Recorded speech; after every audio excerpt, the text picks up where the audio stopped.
Andrew Williamson here. Welcome back to Williamson Education. The first 4 lessons in the Spread the Word campaign formed a unit, giving you a foundation in the parts of speech and the most important roles played by these parts of speech and the syntax of sentences. We're going to begin expanding our range now, moving away from these basic categories.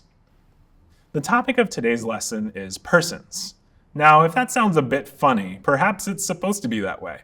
As you may know, the normal plural of the word person is people.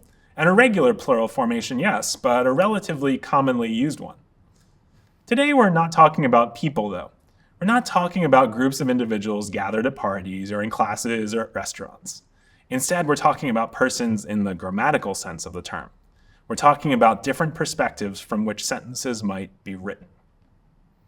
You've probably already heard me refer to the first person, the second person, and the third person in the course of our work together to this point. I haven't had a chance to go into greater depth about what these terms mean. The time for a deeper explanation is now. These 3 persons, first, second, and third person, together form the basis of the grammatical persons in the English language. Now you might be asking yourself, what are first, second, and third person? Let's take each of those persons in order so that we can understand what they all mean. First person perspective is the point of view of the person speaking or writing a certain communication. First person perspective is captured in the personal pronoun I, which is singular, and we, which is plural. Take the following sentence. I am waiting for the package to arrive. The sentence is written in the first person perspective, and we know that it is so because of the clear personal pronoun I at the beginning of the sentence. Or take this second example. We are going to play basketball. The sentence is clearly written in the first person perspective because of the pronoun we in the subject position before the conjugated verb are going. To repeat, first person is the perspective of the person speaking or writing a given communication, a perspective captured in the singular pronoun I and the plural pronoun we. Second person perspective is closely related to but distinctly different from the first person perspective.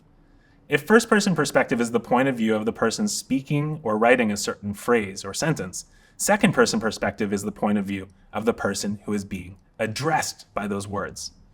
To be addressed means to be spoken or written to. The second person perspective in English is shown by the personal pronoun you. In the first person, there are 2 main pronouns for the singular and for the plural, I and we. For the second person perspective, though, there is really just one official pronoun for both singular and plural, you.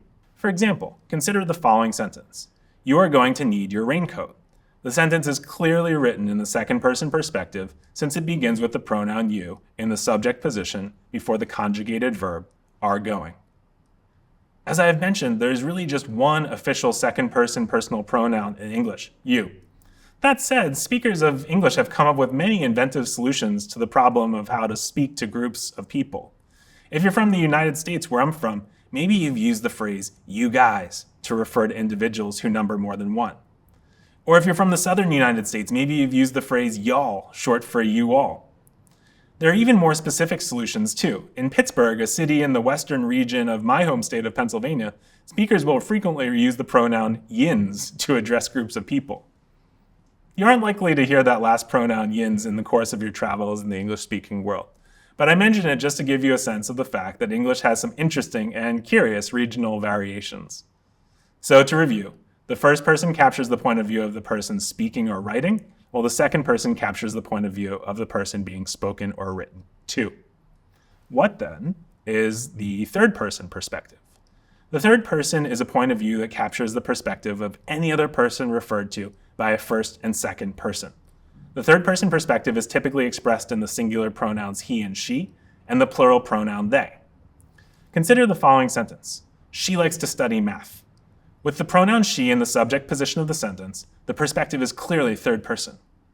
Or consider this sentence. They want to go to school. We can clearly see that here as well, the perspective of the sentence is the third person, since the personal pronoun they serves as the subject of the conjugated verb want. Why is it so important to study the persons? There are a couple reasons. One of the reasons is that many speakers and writers of English incorrectly shift or change persons without realizing it. By this I mean that they sometimes alter the perspectives of the sentences they write or speak unintentionally. So they create confusion about who's speaking, who's being spoken to, and who's listening. This confusion should be avoided at all costs. Generally speaking, when you select a perspective from which to speak or write, you should remain consistent with that perspective, unless your goal is to confuse your audience. If I start writing in the first person, I should generally continue in the first person throughout the course of that entire writing. References to other grammatical persons in that writing should serve to indicate other actual people in the world. Another reason it's so important to study persons is so that you can better understand how to conjugate verbs.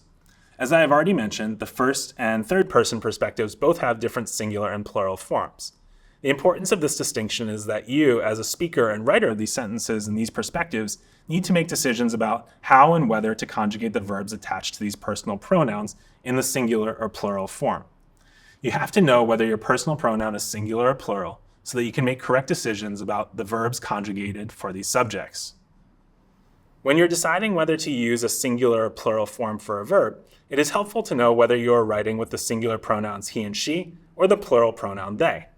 Once again, as we have already seen in previous lessons on subject-verb agreement, third-person singular perspectives often have verbs ending in s, while third-person plural perspectives often have verbs ending without an s. It's important to be able to distinguish third-person singular from third-person plural in order to understand how and when to conjugate relevant verbs. As we reach the end of the lesson for today, one thing that I'd like to make clear is that I've been using some terms that we haven't yet had the chance to define. Specifically, I've been talking about personal pronouns. You'll remember from our first lesson that pronouns are words that stand in for or replace nouns.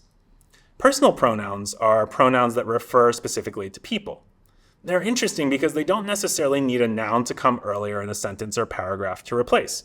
They can refer to people in the act of communication they describe. So for instance, when I use the personal pronoun I, you know who I'm referring to, me, here, the guy talking. When I say the pronoun you know who I'm referring to, you, the person listening to this act of communication. Personal pronouns have this in common. They refer to and replace the people in the acts of communication at hand. But we should probably end for the day. That's all for now. You guys, spread the word.